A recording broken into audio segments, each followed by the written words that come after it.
আগন্তুক দিনত আমাৰ কোকৰাঝাৰ সমষ্টিত আমি BPF দলক লৈ পেলাই এইবাৰ লোকসভা ইলেকশ্যনত খেলিবলৈ গৈ আছোঁ।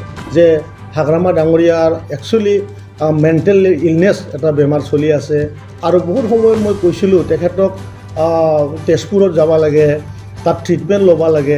তেজপুৰত যাব লগা অৱস্থা নোহোৱাৰ আগতে মই BPFৰ যিকেইটা লিডাৰ আছে হাগ্ৰামা ডাঙৰীয়াক তেখেতসকলে যেন অতিৰে তেজপুৰত লৈ যায়, মেণ্টেল যি তাত হস্পিটেল আছে তাত ভৰ্তি কৰি তেখেতৰ ধুনীয়াকৈ সুস্থ হৈ যেন আমাৰ এই BTRত লৈ আহে। নমস্কাৰ জনাইছোঁ, খুলুমবাই। আজি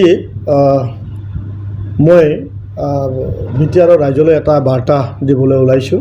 এইটোৱে হ'ল যে অনাগত সময়ত যে আমাৰ 2024 চনৰ লোকসভা ইলেকশ্যন আহি আছে, ইয়াত BPF দলে আমাৰ UPL দলক কোকৰাঝাৰ সমষ্টিত আৰু ওদালগুৰিত BJPক তেখেতসকলে সমৰ্থন দিব বুলি এটা যোৱা সপ্তাহত দিল্লীত এটা মিটিঙত মই নিজে আছিলোঁ।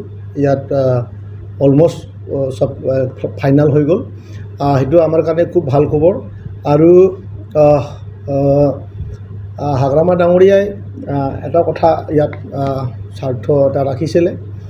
আমি স্বাৰ্থ বুলি ক'ব খোজা নাই, একদমবাৰে সৰু এটা চকলেট এটা তেখেতে খুজিছিলে আৰু এই চকলেটটোৰ কাৰণে বহুত দিন এই কথাটো ৰৈ থাকিছিলে। কিন্তু যোৱা সপ্তাহত এই চকলেটটো অসমৰ মুখ্যমন্ত্ৰী ডাঙৰীয়া আৰু BTR প্ৰধান ডাঙৰীয়াই তেখেতক দিয়া হ'ব বুলি অলৰেডি ফাইনেল ডিচিশ্যন লোৱা হৈছে।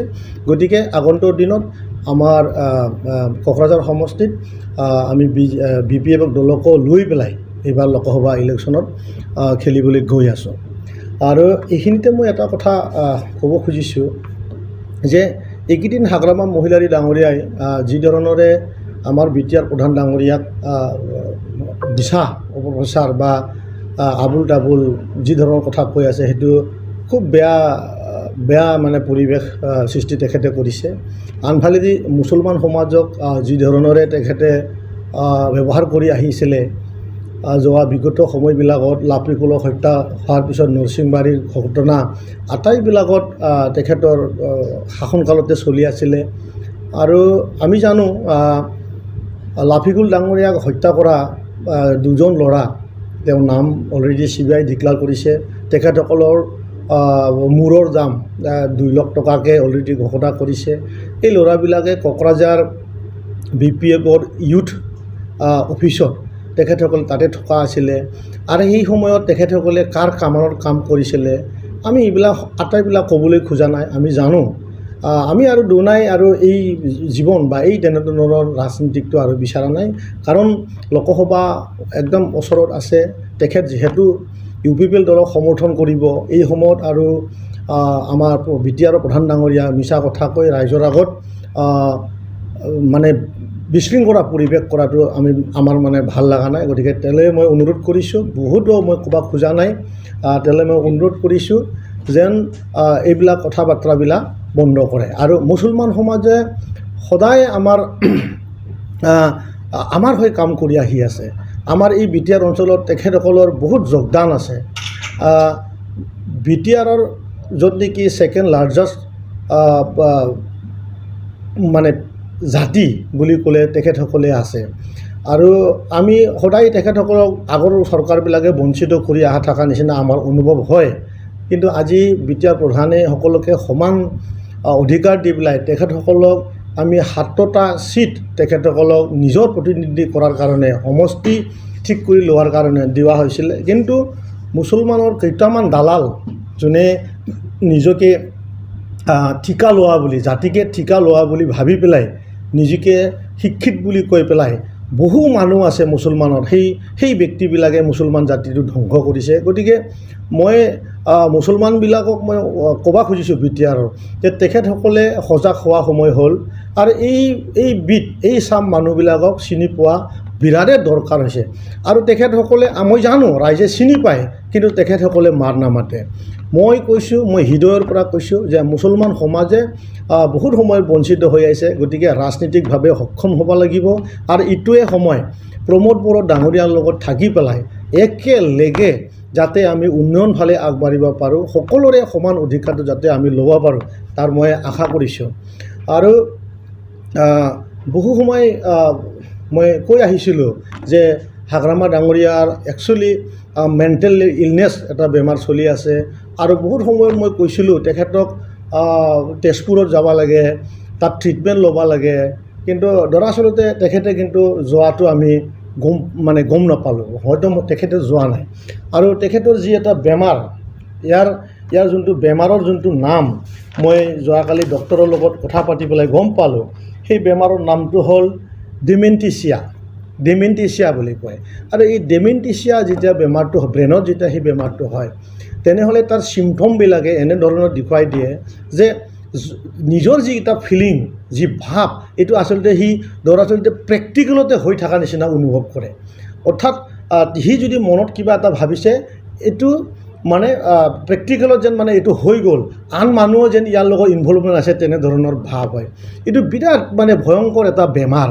আৰু এই বেমাৰৰ পৰা তেখেতে মুক্ত পাব লাগিব, কাৰণ অলৰেডি NDA নৰেন্দ্ৰ মোদী ডাঙৰীয়াক প্ৰধানমন্ত্ৰী কৰাৰ কাৰণে সাজু হৈছে, য'ত নেকি তেখেতে UPLক সমৰ্থন কৰি পেলাই আমাৰ লগত একেলগে এই অঞ্চলৰ উন্নতিৰ কথা চিন্তা কৰিছে।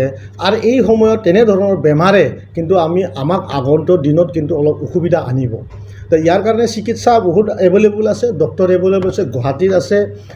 তেজপুৰত যাব লগা অৱস্থা নোহোৱাৰ আগতে মই BPFৰ যিকেইটা লিডাৰ আছে, যিকেইটা মানে চালা চামুণ্ডা আছে, তেখেতসকলক মই অনুৰোধ কৰিছোঁ, অতিৰে প্ৰাক্তন আমাৰ BTRৰ CM ডাঙৰীয়া, হাগ্ৰামা ডাঙৰীয়াক তেখেতসকলে যেন অতিৰে তেজপুৰত লৈ যায়, মেণ্টেল যি মানে তাত মানে হস্পিটেল আছে, তাত ভৰ্তি কৰি তেখেতৰ ধুনীয়াকৈ সুস্থ হৈ যেন আমাৰ এই BTRত লৈ আহে। মই ক'লোঁ, যেতিয়া এই বেমাৰটো যেতিয়া হ'ব, যে ডিমেণ্টিচিয়া, যি ব্ৰেইনৰ এটা লেয়াৰ থাকে, তাত এটা কেলছিয়াম থাকে, যেতিয়া এইটো কমি যাব, তেতিয়া ফিলিং যোনটো কৰে, সি যিহেতু আগৰ সময়ত এনেধৰণৰ কাৰ্যকলাপবিলাক বহুত কৰিছিল চাগে, BTCৰ বাউণ্ডেৰীৰ ভিতৰত তেখেতে খালি টকাহে ল'ব যোৱা আছিলে, আমি জানো, কিন্তু কৰে সি যিহেতু আগৰ সময়ত এনেধৰণৰ কাৰ্যকলাপবিলাক বহুত কৰিছিল চাগে, BTCৰ বাউণ্ডেৰীৰ ভিতৰত তেখেতে খালি টকাহে ল'ব যোৱা আছিলে, আমি জানো,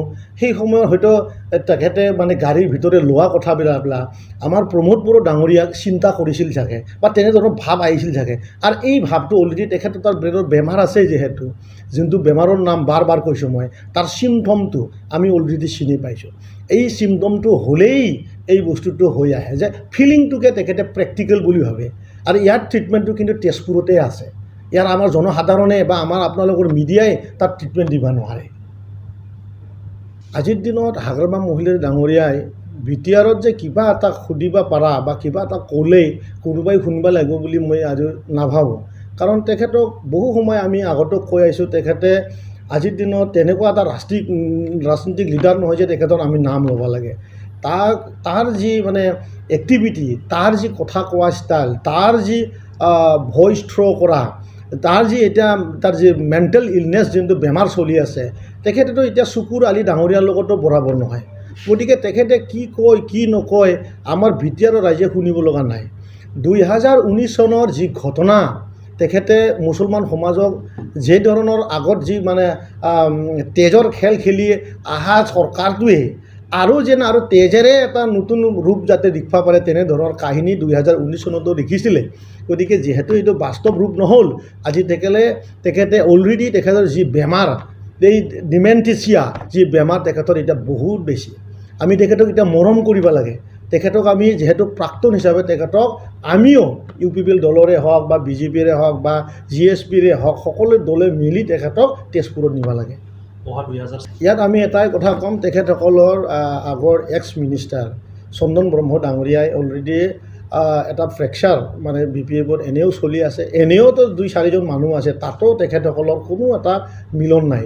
আজি খাম্পা বৰগোহাঁই যদি অহা লোকসভাত যদি টিকেটটো BPFৰ পায়, তে আমাৰ কাৰণে বহুত ভাল কথা।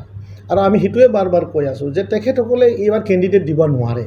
তাৰ কথাটোৱে মই ক'লোঁ যে তেখেতসকলে এটা চকলেট বিচাৰিছে, সৰু চকলেট, একেবাৰে সৰু চকলেট, আৰু সেই চকলেটৰ কাৰণে বাৰ্গেনিং কৰি আছিল। সেই বাৰ্গেনিংটো যোৱা সপ্তাহত দিল্লীৰ সমাধান হৈ গ'ল। তেখেতসকলক সেই চকলেটটো দিয়া যাব আৰু সেই চকলেটৰ বিনিময়ত তেখেতসকলে UPPLক এইবাৰ ভোট দিব।